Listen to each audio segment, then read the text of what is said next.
Much-needed repairs to the state capitol building are just one example of Oklahoma's growing infrastructure needs. While legislators decide how much to spend on repairs to the aging building, there are many more critically needed, expensive infrastructure projects that have waited decades for attention.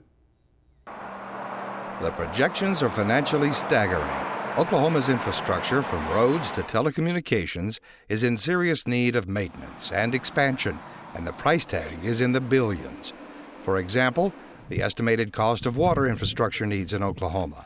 The $82 billion projected infrastructure need over the next 50 years sort of accounts for all of the aging infrastructure that will need to be replaced over the next 50 years, as well as everything new that will need to be built.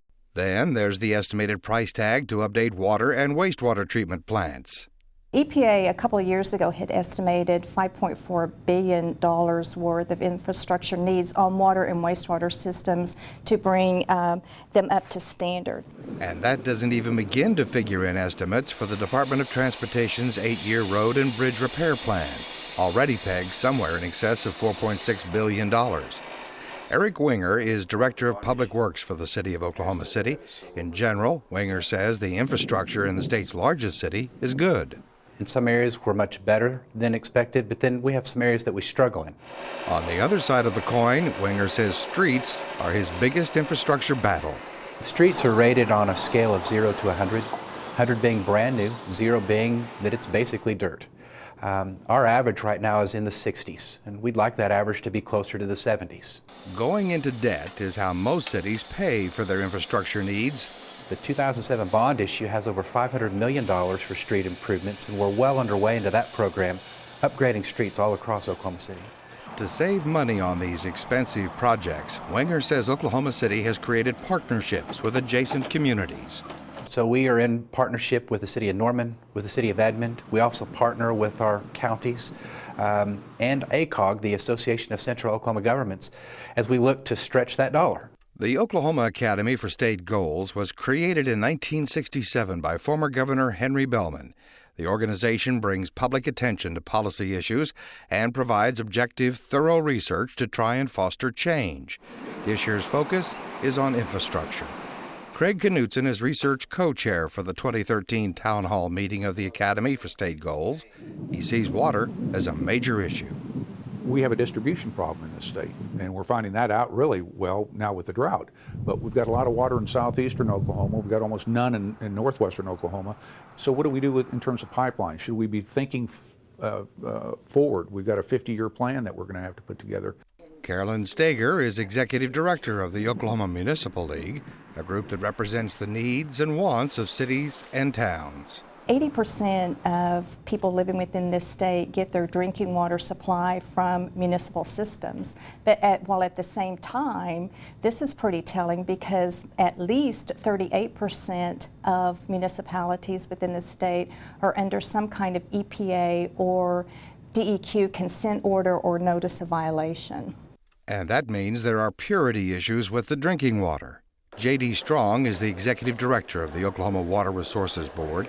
One of its most important functions is loaning money to cities to improve the water and wastewater treatment facilities, one of the most basic of infrastructure needs and one of the most expensive. We finance 60 to 70% of the drinking water sewer infrastructure across the state. Because of State Question 764, we believe we'll be able to continue to maintain that level of financing. So far, the OWRB has loaned out or given grants totaling more than $3 billion for water and sewer treatment facilities. Right now, the agency has about $1 billion in loans outstanding. But with their new lending ability given to them by voters last November, Strong expects to see that go up to $10 billion. For this legislative session, transportation funding is one of the Municipal League's biggest issues, especially the way the state divides the money for road and bridge construction. The state this year is looking to get $500 million, the counties $350, and the cities a paltry $24 to $25 million, which may fill a pothole or keep a street light burning. Oklahoma City's Eric Winger says in addition to thousands of miles of road, there's the infrastructure that goes along with building them. Oklahoma City is installing a new intelligent traffic control system. All new projects have the new traffic controllers put in them, but we were actually just recently approved by City Council to move forward in implementing it across all 700 intersections in Oklahoma City. There is one new taxpayer-funded infrastructure project just beginning that will forever change the look of Oklahoma City. A rail-based trolley system is being designed, returning a mode of transportation that dominated Oklahoma City in its early years. It's a $130 million project as a part of MAPS 3. It's in the early planning stages, obviously a huge infrastructure project as they look to put down about 6 miles of brand new track. Winger expects the modest railcar system the city is working on now to expand quickly as the value and savings become more apparent. Craig Knutson says that growing interest is already occurring. There's very serious discussion going on right now about creating a regional transit authority, a funding authority, a financing authority, to maybe put in some kind of a commuter-based line, maybe from Edmond, Oklahoma City, Norman, like we used to have. But all of this talk at some point goes back to financing. And when it comes to transportation, the way Oklahoma raises money to pay for it is not growing. In fact, it's shrinking. We have fuel-efficient cars. And guess what? They're double the miles per gallon that they used to be. They're not consuming as much gas now. They're lighter, and we have more CNG. That's not taxed at all. Or we're going to probably see more and more electric cars, not taxed at all. You have a dwindling set of revenue, and yet our roads are not in the best shape.